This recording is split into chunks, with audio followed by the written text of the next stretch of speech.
Hello friend, स्वागत है आपका अपना YouTube channel NK study stage पर। यदि आप चैनल पर नए, कृपया चैनल को सब्सक्राइब करिए, बेल आइकन को प्रेस कर दीजिए ताकि इस तरह के वीडियो का नोटिफिकेशन सबसे पहले आप तक पहुंचे। ठीक है दोस्तों, तो आइए आज हम बात करें टाइम एंड वर्क का। ये क्लास 3 है, ठीक है, और ये तीसरा क्लास और तीसरा नया कंसेप्ट हम इसमें सीखेंगे। ठीक है, और पहला फर्स्ट क्लास और सेकेंड क्लास का लिंक हमने डिस्क्रिप्शन बॉक्स में दे दिया है, वहाँ से उसको जरूर देखिए और हमारे टेलीग्राम चैनल को अवश्य ज्वाइन कीजिएगा। ठीक है, तो चलिए आज हम लोग लेकर आए क्लास 3 में, देखते हैं आज नया टाइप क्या है। देखिए, इस वीडियो में हम लोग सीखेंगे कि जैसे दिया हुआ रहता है क्वेश्चन की 40 आदमी 5 घंटे प्रतिदिन काम करके 100 कामों को कितने दिन में करते, तो उस टाइप वाला क्वेश्चन को आज हम लोग सीखेंगे। तो उस टाइप के क्वेश्चन में पहला कंसेप्ट है कि हम लोग टोटल वर्क कैसे निकालेंगे। ठीक है, तो टोटल वर्क का फॉर्मूला होता है M into D into H into E. ठीक है, M into D into H into E. तो ये एम डी और एच ई क्या है, तो देखिए एम मतलब होता है मैन, आदमी, ठीक है, कि आदमी कितना है। ठीक है, डी मतलब होता है दिन, कि कितना दिन काम करता है। एच मतलब होता है आवर, कि एक दिन में वो कितना घंटा काम कर रहा है। और ई फॉर होता है इफिशियंसी, यानी कि क्षमता, वो कितनी क्षमता से काम को कर रहे हैं। तो इन सभी को आपस में मल्टीप्लाई कर देंगे तो आपका क्या निकल के आएगा, टोटल वर्क निकल के आएगा। ठीक है, अब मान लीजिए कि अब यहाँ देखिए टोटल वर्क बराबर M into D into H दिया हुआ है, या एम इंटू डी दिया हुआ है। जब आपका एफिशिएंसी क्वेश्चन में ना दिया हुआ रहे तब आपको M into D into H लगाना है। ठीक है, ये तीनों अगर दिया हुआ रहे तो मैन, डे और आवर दिया रहेगा, तब टोटल वर्क निकालने के लिए इन तीनों को आपस में मल्टीप्लाई कर देंगे। जब आपका इफिशियंसी भी ना दिया हुआ रहे और घंटा यानी कि आवर भी ना दिया हुआ रहे, तब आपको डायरेक्ट क्या करना, मैन इंटू डे को आपस में मल्टीप्लाई कर देना।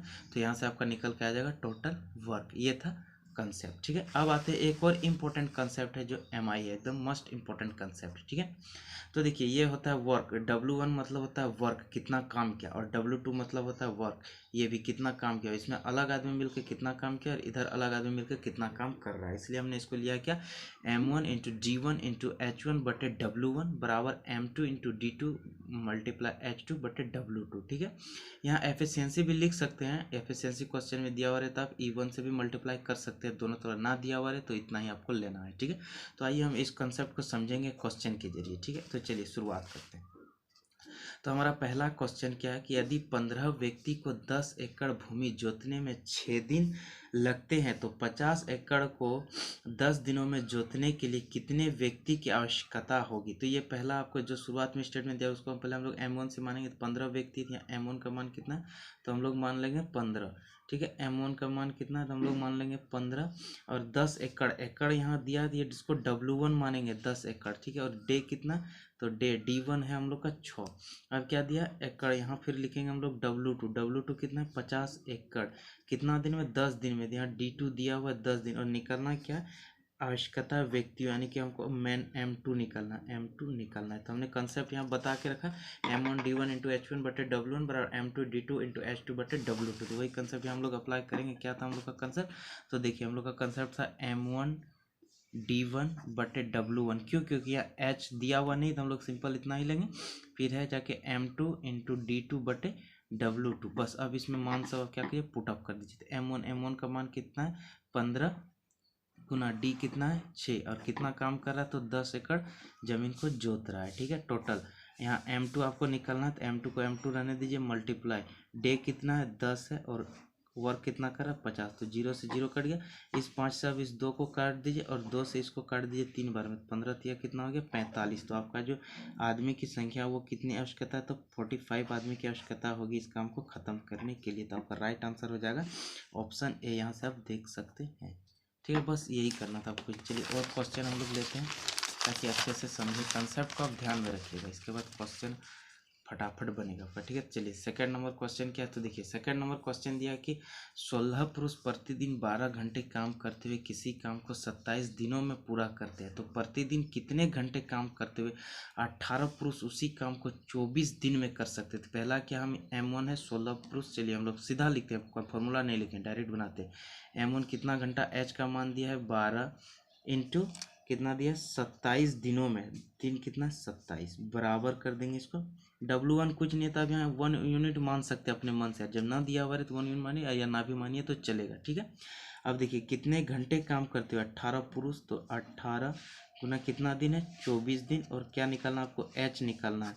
यहाँ भी 1 यूनिट, दोनों तरफ काम सेम है ना, इसलिए 1 यूनिट या भी नहीं भी मानिएगा बटे में तो कोई फर्क नहीं पड़ता। अब क्या कीजिए आप इसको, तो दोनों तरफ से आप इसको सॉल्यूशन कीजिए। देखिए अगर 3 से हम काटेंगे तो चलिए 9 से काटते हैं तो ये 9 तिया 27, ये 9 दूनी 18, ये 3 से चला जाएगा 8 बार में, ये 8 दूनी 16 से 16 खत्म हो गया। तो आपका जो आवर का संख्या कितना आ गया, सिर्फ यहाँ 12 बचा है, तो यही हो गया 12 घंटे। कितना घंटे काम करना चाहिए दिन में, तो 12 घंटे काम करना चाहिए। ये हो गया ऑप्शन नंबर डी आपका राइट आंसर है। ठीक है, चलिए हम लोग चलते हैं थर्ड क्वेश्चन के। तो देखिए तीसरा क्वेश्चन है कि यदि 40 पुरुष प्रतिदिन 12 घंटे कार्य करते हुए किसी कार्य को 8 दिन में पूरा कर सकते हैं तो कितने पुरुष प्रतिदिन 4 घंटे काम करते हुए उसी कार्य को 16 दिन में पूर्ण कर सकते हैं। दोनों तरफ कार्य बराबर है तो हम लोग W1 ले या ना ले कोई फर्क नहीं पड़ता है। तो चलिए हम लोग सॉल्यूशन करते, कितना पुरुष है, 40 पुरुष है, 12 घंटे प्रतिदिन काम करते हैं, कितना दिन, 8 दिन काम करते हैं। ठीक है, इतना दिया हुआ, इसको इक्वल कर देना है। तो कितना बोला, कितने पुरुष, यानी कि आपको M2 का मान निकालना है, गुने कितना घंटा काम कर रहा है। तो देखिए 4 घंटे दिया और कार्य करते उसी कार्य को क्या दिन लिया, तो 16 दिन लिया, तो गुने 16 कर दीजिए। ठीक है, देखिए 4 से इसको काट दीजिए, 3 बार में चला जाएगा, इसको 2 से 8 से काट दीजिएगा, 2 बार में जाएगा, और 2 से इसको काट दीजिएगा तो ये 20 बार में चला जाएगा। यानी कि M2 का जो संख्या आ जाएगा कितना आ जाएगा, 20 इंटू 3, 20 इंटू 3, तो M2 का जो संख्या आ जाएगा वो कितना आ जाएगा, 60। यानी कितने व्यक्ति की आवश्यकता होगी आपको, तो 60 व्यक्ति की आपको आवश्यकता होगी। ठीक है, तो ये आपका राइट आंसर, 60 व्यक्ति की क्या होगी आपको आवश्यकता होगी। ठीक है, 60 व्यक्ति की आपको क्या होगी, तो आवश्यकता होनी है। तो चलिए अब लास्ट क्वेश्चन जो वायरल क्वेश्चन अभी चल रहा है, देखिए क्या दिया कि 100 बिल्लियाँ 100 दिनों में 100 चूहे मारती, ये वर्क दिया हुआ है, 100 चूहे मारती। तो पूछा है कि 4 बिल्लियाँ 4 चूहों को कितने दिनों में मारेंगे। ठीक है, चलिए हम लोग वही क्वेश्चन है, 100 बिल्लियाँ है गुना 100 दिन ले रहा है और कितना काम कर रही है, तो 100 चूहे को मारी, ये वर्क था आपका। ठीक है, इसके बाद दिया है 4 बिल्लियाँ, 4 बिल्लियाँ और क्या बोला कितने दिनों में, यानी कि आपको डी निकालना है और कितना चूहा को मार रही है, तो 4 चूहे को मार रही है, तो कितना दिन लगेगा। ठीक है, तो कुछ नहीं, 4 से 4 कट गया, 100 से 100 कट गया, तो डी का मान कितना हो गया, 100 दिन लग जाएगा। 4 बिल्ली को 4 चूहा मारने में टोटल 100 दिन का समय लगे। ये था आपका राइट आंसर। थैंक यू दोस्तों, मिलते हैं नेक्स्ट वीडियो में। Thank you.